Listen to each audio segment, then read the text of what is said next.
The island where everyone stopped mid-task. A ship reaches a small island off the coast of America. 115 people should be waiting there. Instead, silence. No bodies, no blood. Just one word carved into a post. The word is CROATOAN. Nothing else. No date, no explanation, no sign of a struggle.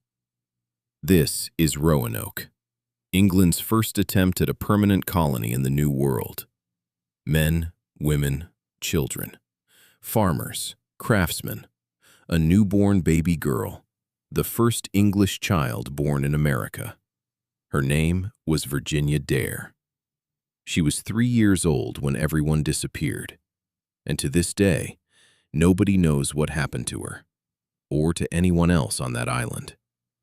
Let's go back further. The colonists arrive. Their leader, John White, quickly realizes they don't have enough supplies to survive the winter. He sails back to England for help. He promises to return within months. But England is at war with Spain. Every ship is seized for the Navy. White isn't allowed to leave. Not for 1 year. Not for 2. It takes him 3 years to get back to Roanoke. 3 years of storms, of denied requests, of watching his own colony sit unreachable across an ocean. When he finally returns in 1590, the island is empty. Here's the detail that should unsettle you.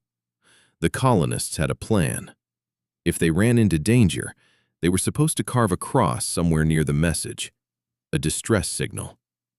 White searches the site. There is no cross. Just the one calm, deliberate word. CROATOAN. Whatever happened to these people? They weren't screaming for help when they left. So where did they go? CROATOAN wasn't a random word. It was the name of a nearby island, home to a Native American tribe the colonists had actually been friendly with. So the simplest theory is this. The colonists ran low on supplies. They packed up, and they walked or sailed to live among the CROATOAN people. It's peaceful. It's logical. But John White never checked. A storm hit his ship before he could sail the extra 50 miles to CROATOAN Island. He was forced back to England. He never returned to America again. He died without ever finding his own daughter, or granddaughter, or knowing what became of them. For centuries, that was where the story stalled. A word on a post, a theory nobody confirmed. But archaeologists didn't stop looking. And in 2012, something changed everything.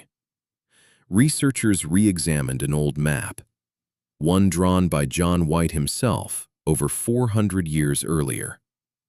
Under modern imaging, they found something hidden beneath a patch on the map. A symbol, painted over, concealed.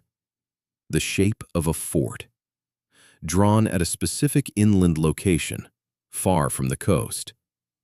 Why would White hide a fort's location on his own map? Some historians believe it was a backup site, a place the colonists knew about in case Roanoke became unsafe.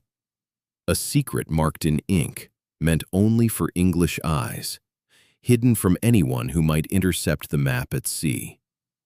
Excavations at that inland site turned up something remarkable.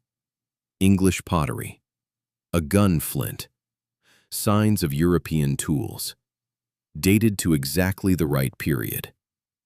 It suggested some of the colonists didn't go to CROATOAN at all. They split up. Some went to live with allies on the coast. Others moved inland, further from the sea, further from any ship that might come looking. But here's what makes this mystery refuse to close. Decades later, English settlers arriving in Virginia heard rumors from local tribes. Stories of pale-skinned people living among them. People who dressed like the colonists, who knew English customs. One report claimed a tribe described relatives with gray eyes, a trait uncommon among native populations at the time. Was this folklore? Or were the Roanoke colonists and their children quietly absorbed into surrounding communities, living, marrying, raising families, not lost, but simply no longer visible as the colony anymore? There's no single confirmed answer, but most historians now agree on this. The colonists likely didn't die in one violent event. There's no evidence of a massacre, no mass grave, no burned buildings. Instead, the evidence points to a slow, deliberate dispersal. Some colonists went to CROATOAN Island, as the carving suggested. Others moved to the hidden fort location marked on White's map. Faced with dwindling supplies and no ship in sight, they made a choice. They didn't wait to die. They integrated with the people who could keep them alive. Which means the lost colony might not have been lost at all, just absorbed, assimilated into communities history didn't bother to track. No dramatic ending, no monster in the dark. Just people adapting to survive and disappearing into a written record that never expected to look for them there. Virginia Dare, The First English.